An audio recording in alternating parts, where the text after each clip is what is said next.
Yeah. Those are great films. They really, really are. We're talking about horror films, and I was telling the guys here that my entire horror film career ended when I started watching The Nightmare on Elm Street because it just messed me up as a kid. So we've all got our thing, guys. Let's talk right now about Mount Hood's Timberline Lodge. So it was the drive up and the backdrop in The Shining, the facade of the iconic lodge up there. Of course, it makes it so appropriate to host the Overlook Film Festival. That festival begins April 27th. So we're going to give you a sneak peek. So we've got Nick Bruno as well as Dylan Reef joining us. Thank you guys so much for being here. Thank you. Thank you very much. Yeah. You're absolutely welcome. Let's talk a little bit about what gave you guys the idea to get this festival started in a town that just loves its films? Well, for one thing, there's really no large-scale genre fest happening here in town. There are some. Yeah. There's some really good ones.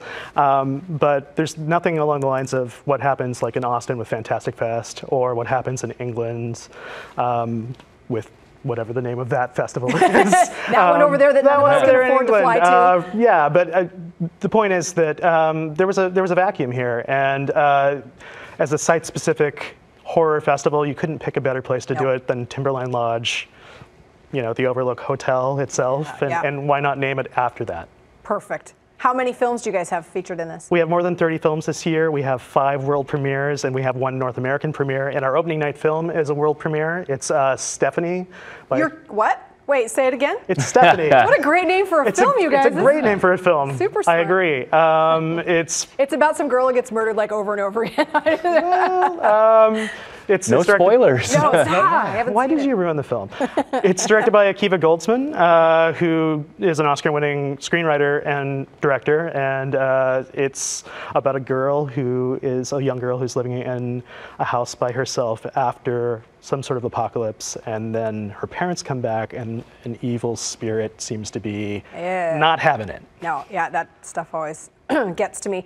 The one thing that I found interesting, I watched a trailer for Lady Macbeth. Oh, yes. Which the things that maybe frighten me about horror don't apply to all 30 of those films. There's kind of something for everybody there, right? Well, you know what's happening, and what has happened over the last many years is that horror films, which used to be sort of the butt of the joke of a lot of serious film goers, they've really stepped up. Man, that trailer's amazing. Production houses have seen that you can produce something fairly cheaply and then make it a huge hit.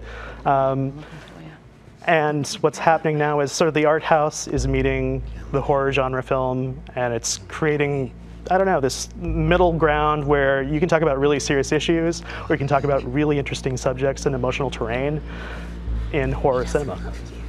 There's, as I go back and I think to myself of sort of the movies on my list to see, what would you recommend for people who are coming up? As sort of the creative director, have you singled something out that you're really excited about yourself? Well, for me, I'm mostly involved with the immersive horror game. That's my role, but I am so excited about all of the films that are coming. I mean, you already mentioned Lady Macbeth is something I'm really looking forward to seeing. Yeah. But Nick definitely can tell you the films that he's most excited about. I'm really excited about seeing. It's actually not a film, it's a TV series from Sci-Fi, and we're premiering the first 2 episodes. It's called Blood Drive. Sci-Fi is my jam. If you don't know, that's cool. Right now, I mean, that's what I watch. So. Well, this is it's a Grindhouse-inspired TV show. Really? Where cars now run on human blood. So classic. Yeah, so it's a little ridiculous sounding in concept, but it looks really slick, and I'm excited about that.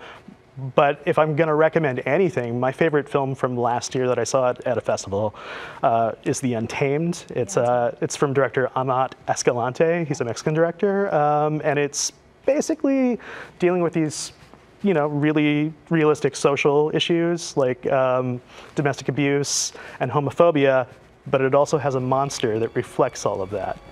Like a chupacabra or something. All right, we'll see. Hey, let's talk really quickly before we wrap things up about that immersive horror game, because you took it to the next level by involving this. What is this? What's it going to look like for folks? So basically what I do is I build a living horror movie that guests of the film festival can live inside of. So if you think of it as not knowing who is real and who's a plant or an actor in real life.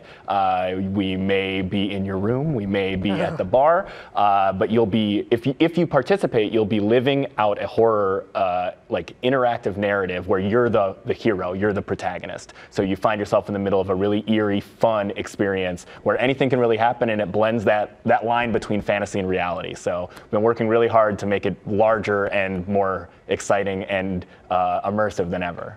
That right there like actually got me like a little like, I don't know guys, it's super scary. What's the website so people can check it out if they want to hit this up? It's overlookfilmfest.com. Look at how easy you made it. Gentlemen, thank you so much for being here.